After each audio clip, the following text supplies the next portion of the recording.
I remember the first time I ever shared my personal story, my conversion story, as a priest. I was in Pensacola, Florida, I believe. Yeah, that was the first time. And when I finished it, there was a great reaction from the people, and an elderly Monsignor walked up, and he was shaking his head. And he said, "Young man," I was young then, he said, "Young man, that's a tremendous story. That's a great story. But is it true?" And I said, "Oh, Monsignor, even I couldn't make up something like that." And I surely couldn't. To this day, it kind of boggles my own mind, the goodness of God and how far He can bring a soul when He wants to.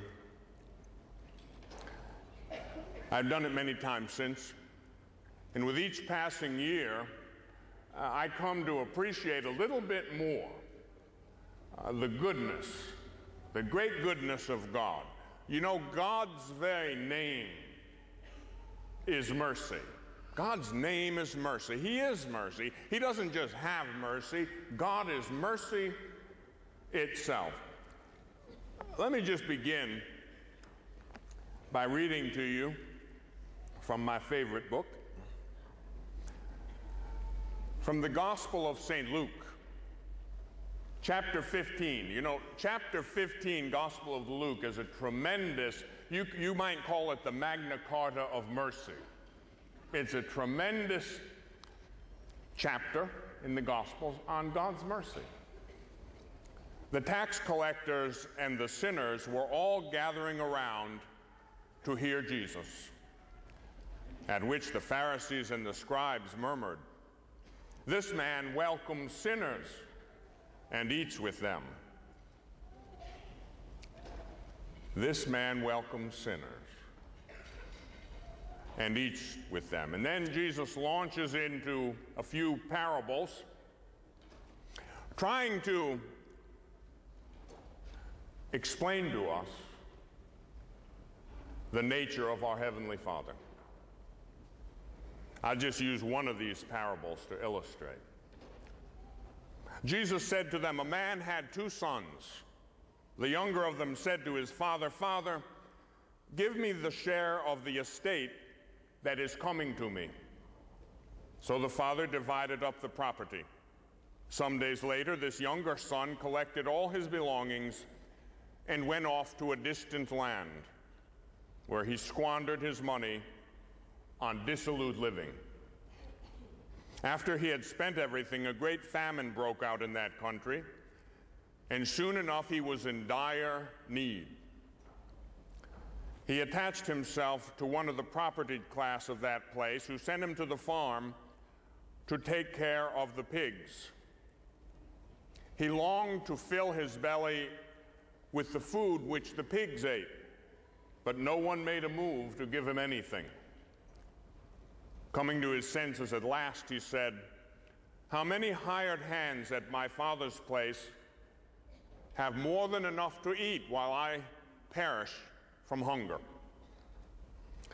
I know I will break away and return to my father. I will say to my father, I have sinned against God and against you. I no longer deserve to be called your son. Treat me like one of your hired hands.' With that, he set off for his father's house. While he was still a long way off, his father caught sight of him and was deeply moved.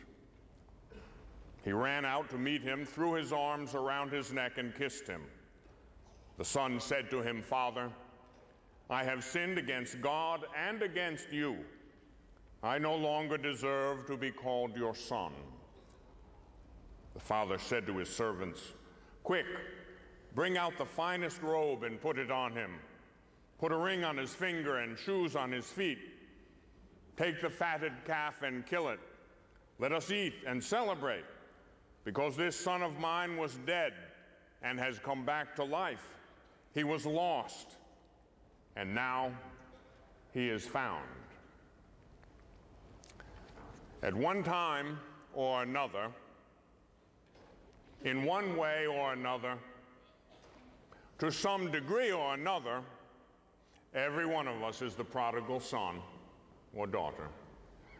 Every one of us at one time or another, to some degree or another, squanders that legacy of grace we have received from our Heavenly Father.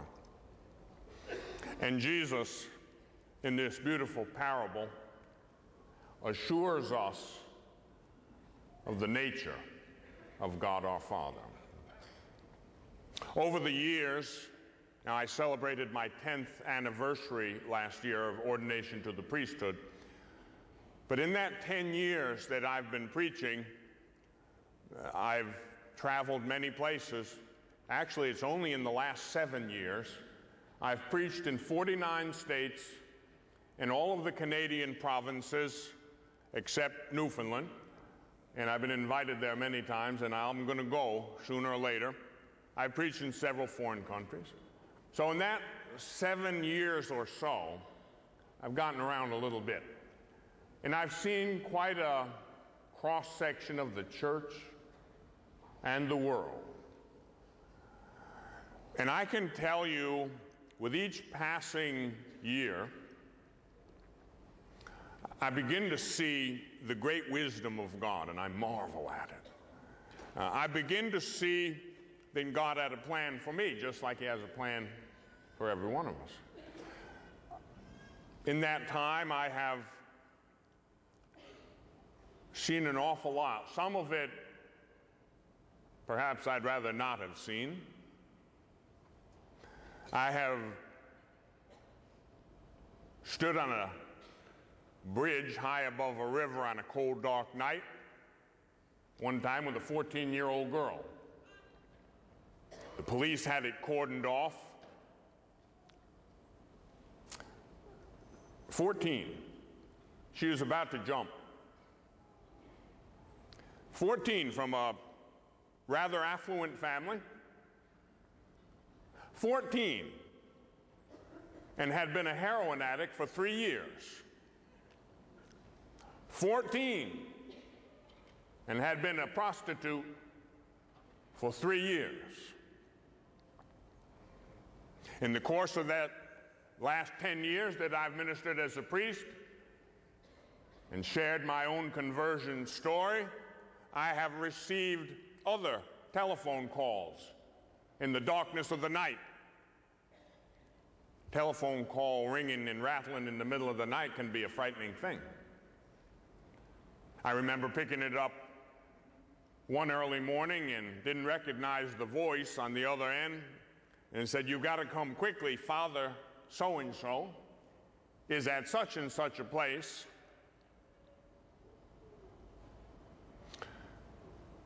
And so I went.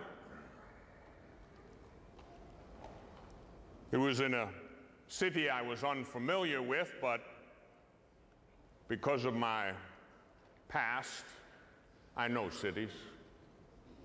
And it doesn't take me long to find anything if I want to or have to.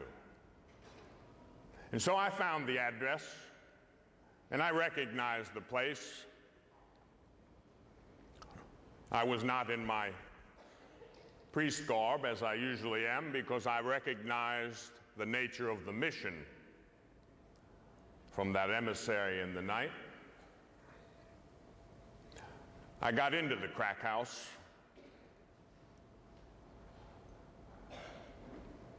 And I picked Father up off the floor half dead. And I began to carry him out. Someone put a 45 in my face. It'd been a long time since I had a gun in my face. And when this happened, I was closer to old than young. Now, when I was young, I would have done one thing. Now that I was old, I did the same thing. I explained to him what I would do with the gun if he didn't take it out of my face. And I carried Father out the door and brought him to a hospital. Another telephone call in the middle of the night. This one, also a woman's voice, but one I knew. That voice took me back 20 years. It was the voice of a young woman I had known in the bad old days, when I had lived in Los Angeles, when I had sought my fortune as a relatively poor boy, grown up in a rough area of New York. Went off to seek my fortune, ended up in Beverly Hills and Hollywood. And that voice took me back to those days. I vaguely recognized it, and she identified herself, and I couldn't hardly believe it. Well, I had seen her a couple years before, but I hadn't seen her for 15 years plus before that.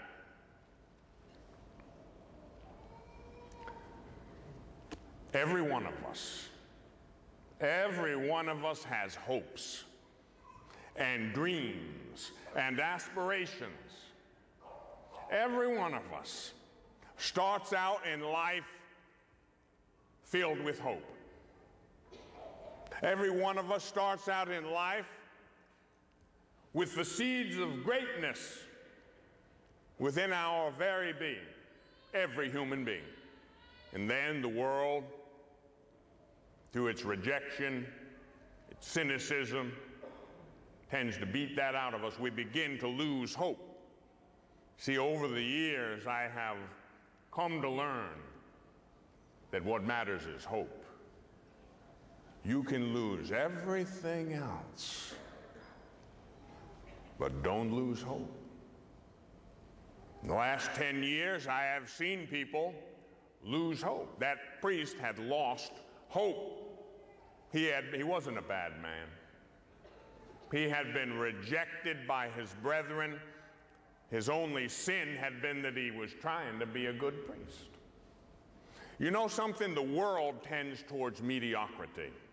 And if you try to rise above the mediocrity, the world will try to drag you down to its own level.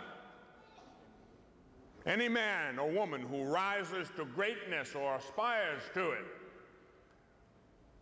will experience rejection and opposition.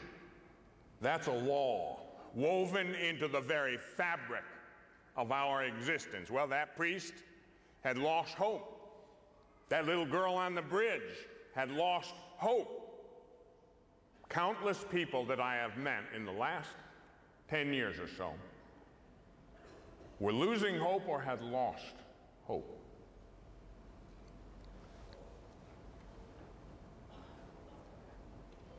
Long ago, it seems like an eternity ago, I can remember the exact moment where I was, probably 7 years old or so. I had just come from church with my family.